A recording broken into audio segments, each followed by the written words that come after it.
Welcome back to Undefeated. We will be continuing where we left off, which, if you recall, is after our little friend here, Zander, got the bad news that he's basically going to go up against Bruce all over again. Yay. Getting beat up again.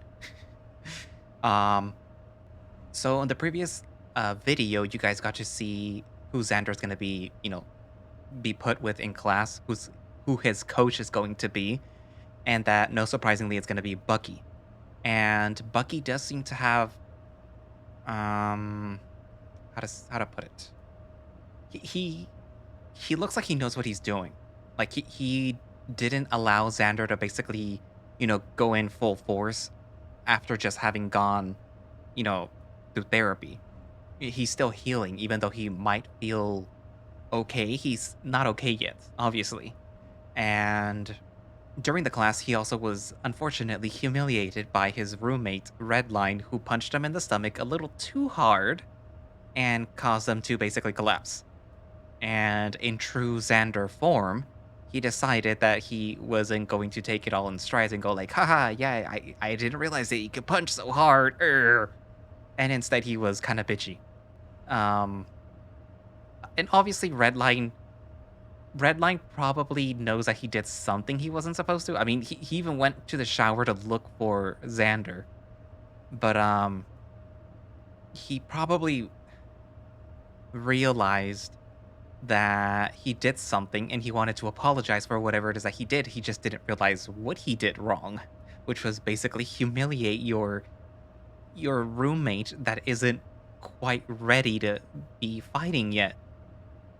But anyways, so I guess without further ado, let's continue the rest of the second update or round 2. I'm not sure if they're still going with the rounds, but yeah. Anyways, yeah. A few weeks passed by, relatively uneventful aside from the dread of the next fight looming over me. Drayden tried getting in touch with me to weasel more information, but I can't really talk to him. He has nothing to do with the fights. He doesn't need to be involved. Theodore has pretty much vanished. Seems no one really sees him outside of matchmaking day. Not that he would have been any help either. He bolted when I tried to talk to him about it then. I don't think that would change now.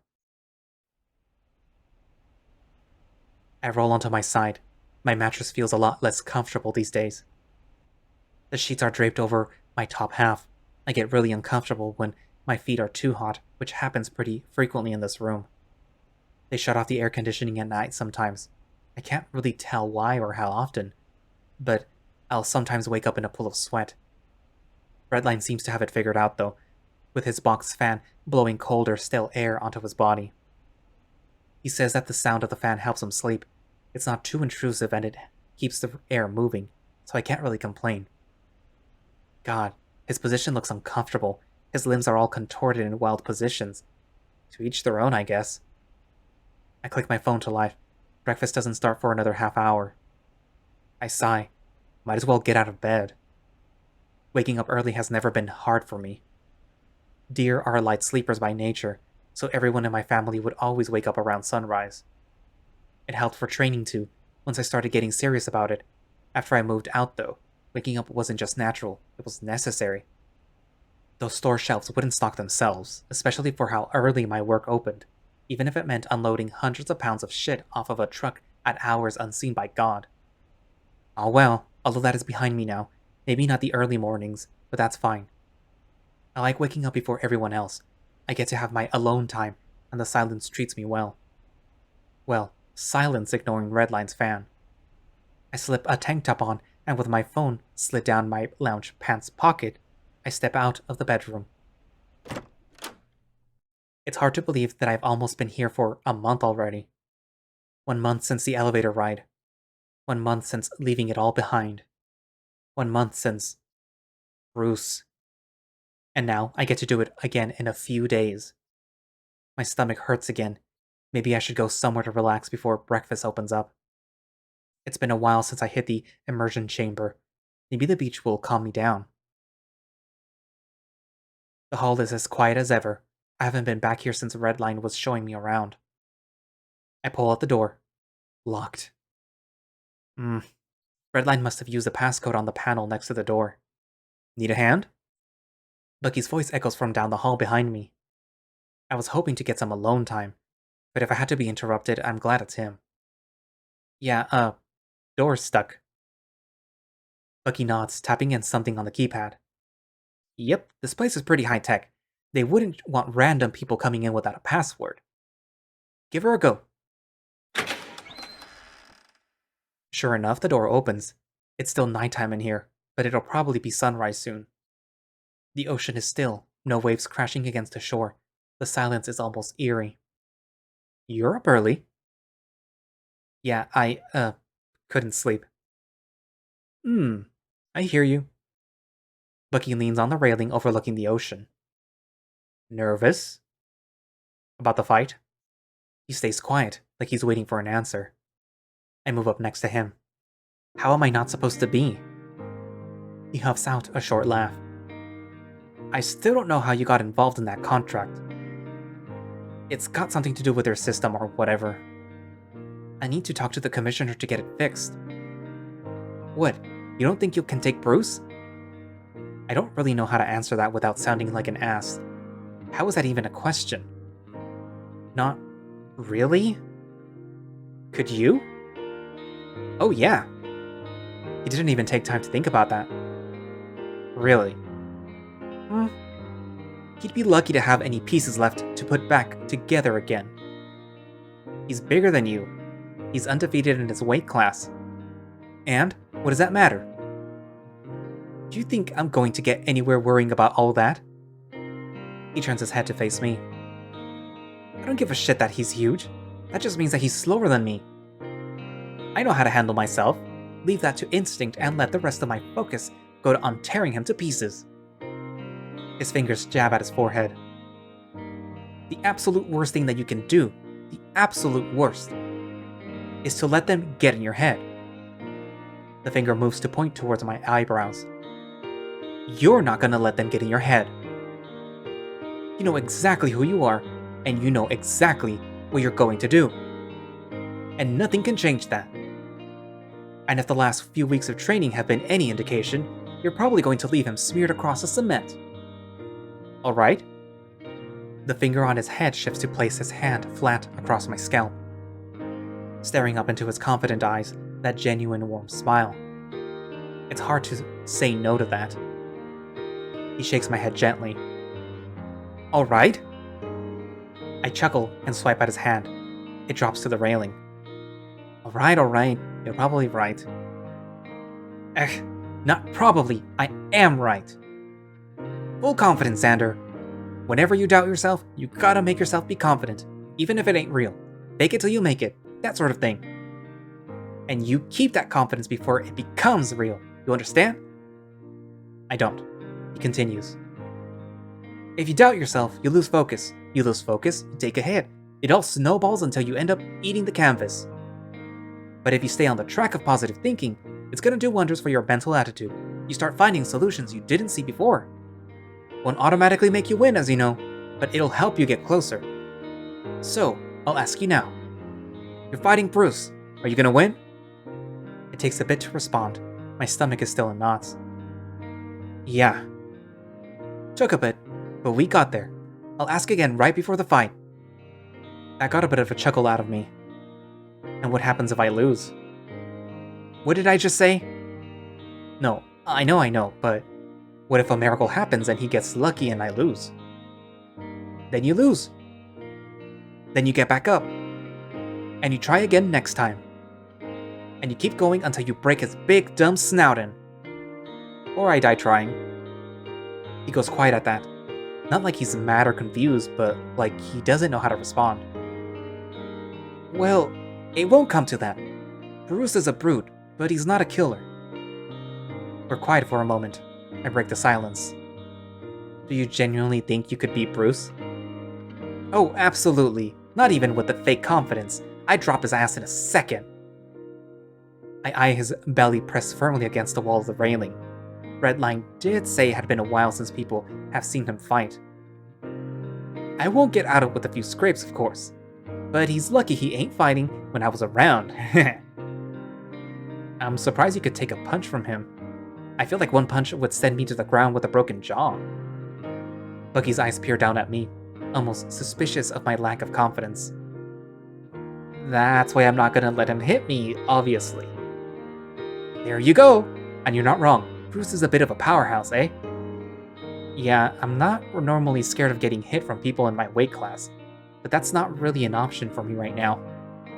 Really? Not even Red? Hmm? Red, back in our first class, when you went through the initiation, Pup dropped you like a sack of potatoes.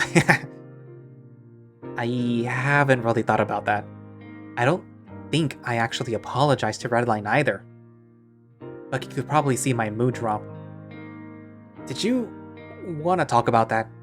He's a strong little bugger for sure. Probably just weren't expecting it, that's all. He tussles my hair, but his fingers get caught in my antler stubs. I flinch instinctively. Yeesh, these things grow fast, eh? Yes. He doesn't have to tell me twice. Gonna need a haircut before your fight. And a bone cut? A trim. I've been dreading it for a while, but it has to be done. My fight's in a few days, I'll probably get it before breakfast. Good thinking. You've got grappling today. Can't have you jabbing out the eyes of my boys. We're quiet for a while, just listening to the water sway gently. So what brought you out here? He gives a contented sigh. I usually come out here for a run whenever I can't sleep. Something about the water just helps keep my mind at ease, you know? He pauses. Plus, running on sand gives you a better workout. Working on that treadmill is great and all, but it's good to get a change of scene, right? Keeps you sane. You could go crazy down here if you're not careful. A trim? It's been a while, but I'm sure I can handle it. We gotta put you under some anesthesia. Did you eat breakfast? I sigh. Nope. Good. My stomach growls as he goes on to explain how the trim works. I'm sure it's all just standard procedure shit. I had to get my antlers trimmed every once in a while growing up, and even more often now that I'm fighting. It's not too big of a deal during the winter, but I need one at least once a month for most of the year. I could just let them grow out, but then I'd have to give up fighting. I don't know what I'd do with myself without that. Besides, I couldn't put on most of my shirts if I had antlers growing out every which way. I don't look good in a button-up. The doctor's been rambling for a bit. I know the drill. Anesthesia injection into the scalp. Bone saw cuts are close as the doctor can get to the skin. Some of the fancier places topside have machines that do it more efficiently, but those are expensive. The anesthesia alone costs more than most fur cuts. Thankfully, the league pays for it down here, though I guess that's why you don't see deer in the league often. I agree to whatever the doctor is saying, and he lays me back into the chair. A few seconds later, I feel the prick of the needle in my head. I close my eyes as a numbing feeling spreads over my head and face. Some time has passed. This feels fucking amazing. I don't know where they got this stuff, but it's so much better than where I usually get my trims. I groggily pull my eyes open, but the light of the room is too damn bright. Probably doesn't hurt to close them for a bit more. I barely got any sleep last night. I deserve to get some rest. I've been training hard too, so I definitely deserve it. Even Bucky said so, I think. Maybe. I don't remember what he said actually. Was this morning a dream too? He did say that we were grappling today, but I don't know if that was part of the dream or just me remembering. The schedule he gave us yesterday. Shit, wait, you have practice today. Shit, I need to get up, like now. My eyes open and I sit up. I feel like my head weighs 100 pounds underwater. Hey, Doc? No one responds. He must have just left me here to nap. I gotta go. I gotta go train. Blinking feels heavily, like an extra bit of sleep in between this weird headache pulsing through my skull. I stand up off the bed, staggering towards the door. It's a miracle I'm even able to make it there. Everything is so damn cloudy. I make it to the hallway. There's not another person in sight. Maybe they're all tending to their other patients? Whatever, I have to get to class. I stumble into the main hall and look around. It's eerily quiet. My legs are shaky without the walls to hold up onto, so I try to get to one. Ow. It's nice being on the floor, though. I could just close my eyes. What the fuck is wrong with you? Someone walks up besides me. I can't see him. It's kind of muffled, but I think I understand what he said. It's nice. You should try it. The floor, I mean. Wait, shit, I need to get up. I need to go to practice. No, you're not. Come on. Whoever he is, he's got a nice voice, and he's really strong. Strong enough to pick me up like he is now. I could just fall asleep draped over his shoulder. He carries me to an elevator somewhere. It's nice and dark in here. Do you think Bucky will be mad if I miss class? The fuck should I know? It seems like a good question. I don't want him to be mad at me. He got mad when people call him Buck, but Redline does it anyway. I get mad when people call me Alex. So I get it, but Redline doesn't call me Alex. He pauses. Okay? Swear to Christ. The elevator stops. I don't remember it starting, but it stopped, and now this big guy's carrying me down the hall. Which one is yours? My room? It's on the second floor. I know. Which one is it? It's at the end. Okay. It's not just mine, though. I share it with Redline. Okay. He's really nice to me, even though I'm mean to him sometimes. Okay. I don't think he should be nice to me. Okay. Because then I wouldn't feel so bad. Jesus, I gotta get some of what they gave to you. You sound seriously fucked up right now. I laugh, probably a bit too loud. It hurts my head. It's an... Anastasia. Numbing for my antlers. I prod at them. I can't feel my fingers poke against them, but they don't hurt to touch like they usually do after a trim.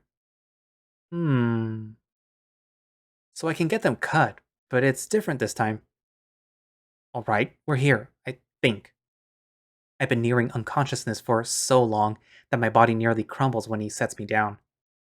I fumble with the thumb padlock for a second, and finally get inside. Didn't I have practice to go to? I think I need to go to class. No, you're going to sleep. You can't even walk. Oh, okay. That's a good idea. I stagger into the room and trip, falling flat onto a bed. My legs curl up and I drag the blankets over my body. Good night. He pauses for a minute. Yeah. The door closes and so do my eyes. Even though the sun is shining brightly through the windows, I somehow manage to pass out. I wake up to the sound of buttons clicking. I don't know how long I've been out. I don't even think I remember falling asleep. And definitely not in my own bed. Oh shit, sorry, did I wake you up? He whispers loudly, enough for me to hear. I sit up in bed. No, it's fine. You look too comfortable in my bed, so I didn't want to wake you. Your bed? I blink a few times and shake myself awake. I'm definitely in Redline's bed. Mine is on the opposite side of the room, covers neatly pooled over the mattress. Sorry. He taps a few more buttons on his controller. His laptop is propped open with some video game displayed. It's fine, dude. You looked out of it. And judging by how much you talk in your sleep, it sounds like you needed the rest. I glare at him from behind. I talk in my sleep? Oh yeah, sometimes. Usually a bunch of nonsense, but it still means you're restless, right? I guess? I fish my phone out of my pocket, my head still a bit dizzy from the meds. There's a text from the doctor and a few from Bucky. Doctor first. He applied some special gel to my antlers to keep them from growing back as fast. Says something about the anesthesia being extra intense when used with the gel. I guess someone told him I was back in my room, safe and sound. Redline, maybe? No, Redline was at practice, but I remember talking to... or about him. The details are kind of fuzzy. My head hurts. I text back thanking the doctor, then swipe back to Bucky, expecting the worst. There's a text asking where I am. Then another one hoping I'm alright, that he missed me in practice. I mean, it's nice as hell even if I don't deserve it. I wasn't expecting to miss a class, but I did, and I feel kinda shitty about it. I'll have to apologize when I see him tomorrow. I'll go down now, but it's already late afternoon. I don't know where he'd be when classes are over. Redline huffs, shaking his controller a bit at the game. You alright there? Oh yeah, no, I just dropped a combo. I'm a bit rusty still. Sitting up, I get a better look at the screen. Some kind of fighting game is rapidly playing out. There's some anime fox using her tails to rapidly stab her opponent. Some fat alligator man. Looks pretty old. I stand up and stretch my torso out while Redline's screen flashes. Judging by the look on his face, I guess he won. He looks up at me. Wanna play? I got a second controller! I'm gonna go for a walk actually. Oh, okay, I'd rather go alone. My phone buzzes with another text message. Please come to room 108 immediately. Well, that's ominous. What's up? Apparently someone needs me down in room 108. What? Who? Unlisted number. Oh, dude, weigh in. Weigh in? He doesn't look away from his screen. Yeah, man, you know, it's like tradition, you know? Well, yeah, but I didn't think I'd have to do it with my whole situation. Yeah, it's kinda weird, but I think it's required, even for freak cases like these. Guess I have no choice. It's those office rooms by the medbay, right? Yep, I can walk you down if you want. I'm good.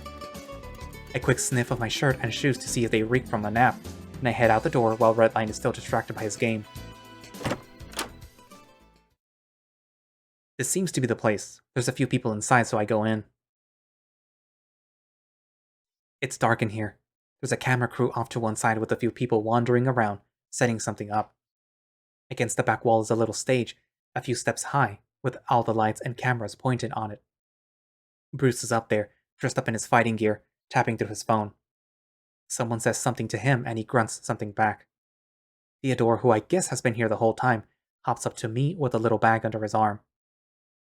Ah, it's good to see you, Alex. Are you well after your nap today? Oh, what is all this?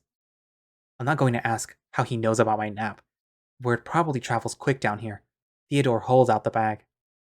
Your gear is in here. Please change and get up on the scale. My pair of shorts and gloves are in here. I look back at him, and then to the camera setup. And all of this? It's, for promotional material. Advertisements and all that. I furrow my brow. I thought I already took a bunch of ads way back when, before I even came down here. Yes, but the, championship fights, they're special. I sigh. Alright, is there a changing booth? Hey, is that the kid? My ears twitch and I turn to face some guy behind the camera. Get changed and get up there. We've got more shit to get to. You want me to change in front of everyone? You think we haven't seen a dude in shorts before? Get a move on. It wouldn't be as bad if I was wearing my briefs, but I put my jock on earlier in preparation for class. Nobody else seems to be watching except for Theodore, who looks really uncomfortable. That's not anything new, though. I can feel my face get as hot as I slide my shorts off and shimmy my pants down quickly. I scramble to put my shorts on, and when I look up, no one's even noticed. Okay, good. Theodore guides me up the stage, which has two giant metal plates on the floor side by side. I guess these are the scales. Bruce is standing on one, idly staring at his phone. He turns his attention to me as I climb up the steps, and flash a smile. Didn't think you'd actually show up, runt. We kinda thought you'd pussied out, right guys? He lets out a laugh and a few of the folks, camera crew, laughs along. I remain silent. Some people walk up to the front of the stage and fiddle a bit with the screen on the front. A display turns on in the back of the room, showing us the cameras are recording. What, you got nothing to say? Nothing I say is gonna make you stop talking. The man behind the video camera pokes his head up. Bruce shuffs. I'm sure I can make you stop talking real quick, kid. You must think you're cute challenging me again. What? Challenging you? Yeah, keep running your mouth. Just don't say anything stupid. He lowers his voice, growling those last few words. Alright, guys, hold still.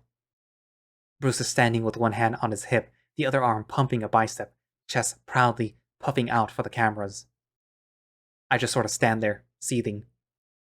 A few seconds pass by, and the screens in front of the scales display a green check mark. Bruce flashes a grin and poses, flexing both biceps up to his head. At that moment, a bunch of digital cameras start clicking, capturing photos across the room. The guy behind the video camera clears his throat. He lifts his head over the camera and glares at me. I guess he wants me to pose too. I copy Bruce's pose. This your first time, kid? Never posed for the cameras before? No. Don't worry too much about it. I'll make sure that there's nothing left to pose with after this Saturday. Alright, and turn to face off. The dino turns to face me. I'm getting flashbacks to a month ago, when we first met. His smile is a lot bigger this time around. He stands there for a minute while cameras click and take photos, simply glaring me down. Then he steps forward, bumping me with his chest. I try to stand my ground, but he takes another step, and I'm forced to move backward. Haha! Aw, kid! He towers over me, nearly blocking out the light behind him. You're fucking dead, little man. Something inside of me boils over and I shove my hands against his body. A gasp circles around the room and I see Bruce's expression go from happy to wildly jovial. Even I know putting hands on someone before the fight is a big no-no. I hop back, planting my foot awkwardly on one of the steps leading down from the stage. That seems to have been a good idea as Bruce was reaching out to grab me as I moved. My footing is uneasy though, and in a split second I slip, falling back onto my ass with a heavy thud. Whatever Bruce had to say about my shove had been completely washed over by how loud he and the crew were laughing at me. Any rage I had quickly simmers down to the pure embarrassment. Hahaha, holy shit, kid. You sure that you don't want someone in your own weight class? He starts flexing again, pacing on the stage as the cameras track him. Alex, are you... Theodore's hopped back to my side, trying to pull me up to my feet. He doesn't offer much resistance, but I manage to get back up. Are we done here? Can I get back to my room? The rabbit looks around, sees the crew is packing up, and puts things away, some making idle chat with Bruce. Yes, you can head back. Cool. He sounded like he had more to say, but I didn't want to wait around to hear it. I grab the bag that has my clothes, now neatly folded, inside, and stomp back up to my room. I march back inside, dropping face down onto my bed. Redline is still playing his game. He doesn't look away as I walk past. So, how'd it go? Sucked. I'm sorry to hear. Do you want me to go with you next time? How the hell would that help? No. I lay silent, rolling over to face the ceiling, listening to the sounds of Redline's video game. After a while, he closes the laptop. I'm gonna go grab dinner with the guys. You should come with. It'll be fun. Might hit up the pool later. Maybe swing by the beach for some drinks? I'll pass. There's a bit of a pause. Are you sure? It might help get your mind off of things. Nah, go ahead. Well, if you say so. I'll save a seat for you, okay? I hear him shuffle around a bit before leaving. This all just feels like a bad dream. But if my sore ass has any proof, I'm wide awake. The fight's in 3 days. What am I supposed to do if I can't even move him? Bucky's voice rings in my head. Full confidence, Zander. Whenever you doubt yourself, you gotta make yourself be confident, even if it ain't real. Fake it till you make it, that sort of thing. And you keep that confidence until it becomes real. You understand? If you doubt yourself, you lose focus. You lose focus, you take a hit. It all snowballs until you end up eating the canvas. So, I'll ask you now. You're fighting Bruce. Are you gonna win? I breathe in for a heavy sigh. My chest quakes like I'm about to cry. I feel like I should cry, actually. My body doesn't seem to make it want to come, though. I have no choice but to get back up and fight. I have no choice.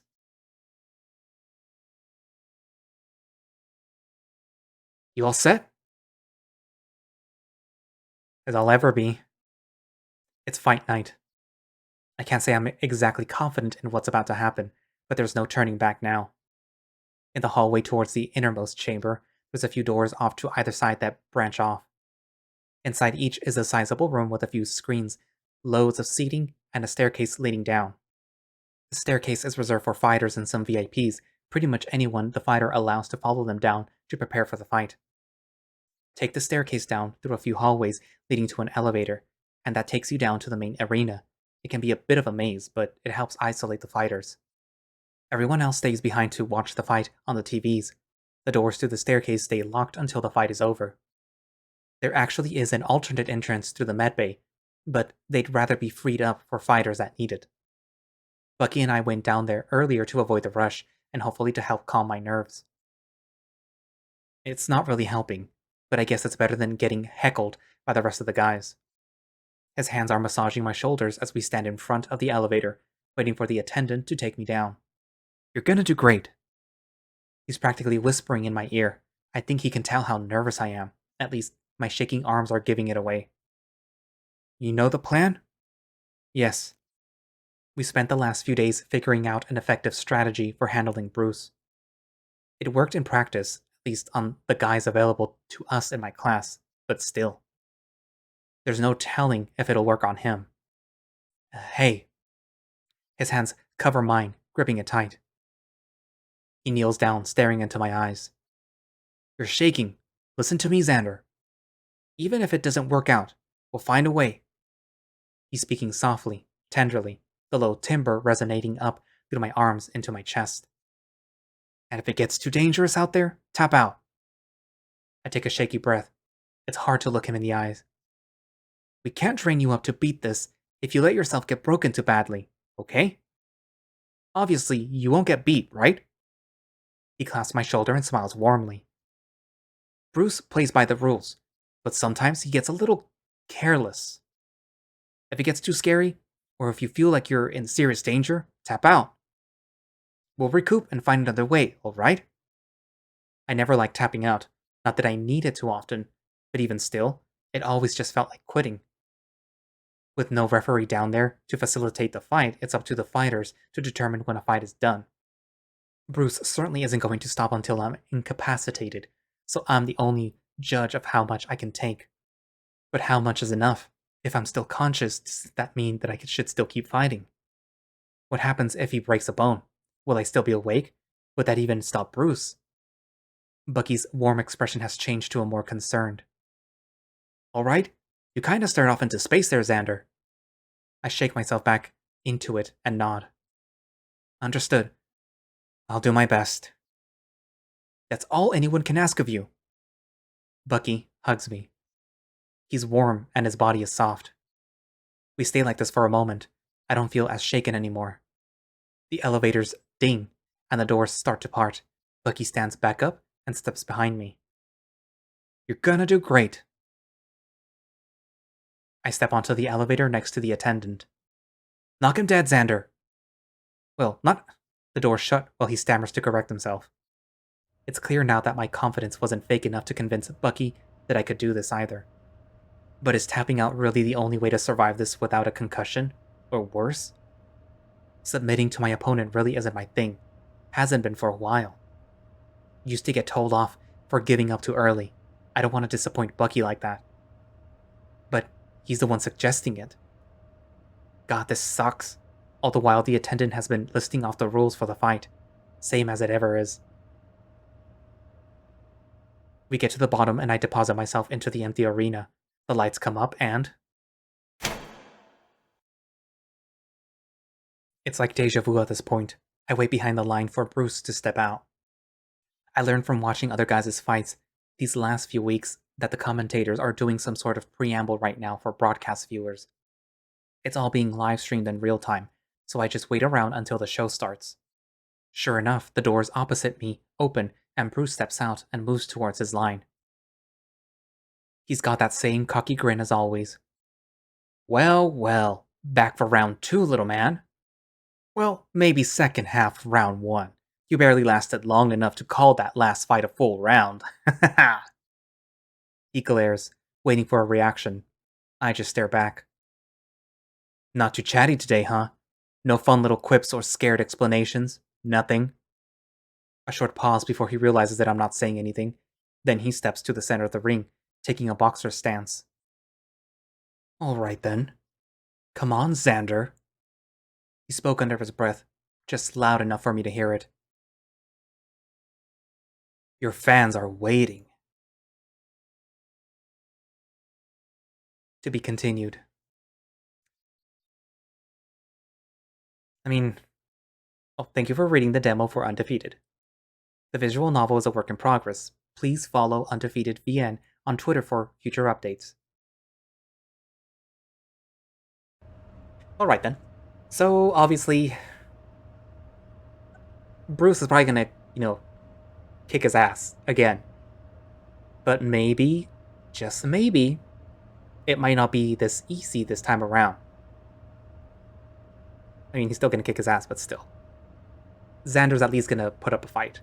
And obviously, how some of you were saying Alex is, I guess, Xander's probably real name, and Zander is the name that he would prefer to go by. So maybe it's Alexander, and Xander is just the nickname, but Alex is the shortened form of that name that your family uses. So he probably doesn't want to use it. Probably something having to do with his dad, I guess. But yeah. Also, stop being mean to poor Redline. He just wants to make sure that you're fine.